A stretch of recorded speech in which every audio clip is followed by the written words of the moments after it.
Durant une semaine, Moscou a accueilli une exposition d'art et de culture soudanaise dans le cadre des célébrations du 60e anniversaire des relations diplomatiques entre les deux nations. Le Soudan espère ainsi attirer plus de touristes russes pour aider à stimuler et diversifier son économie, très dépendante du pétrole. La Russie est l'un des premiers États qui ont reconnu l'indépendance du Soudan en 1965. L'échange diplomatique a commencé le 5 janvier 1965. Notre ambassade à Moscou est l'une des plus grandes ambassades dans le pays.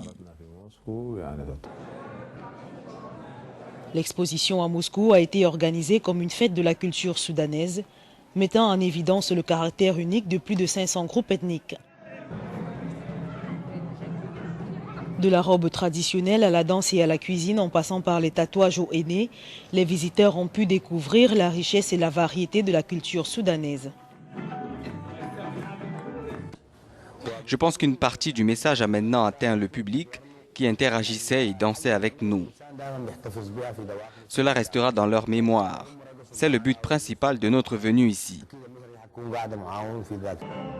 La promotion du Soudan en tant que destination touristique serait l'un des résultats les plus significatifs de l'événement selon les organisateurs. Le Soudan a eu du mal à attirer les touristes étrangers en raison des lois très strictes sur les visas, d'un manque d'infrastructures hôtelières et d'un problème d'image sévèrement altéré par des années de conflits armés.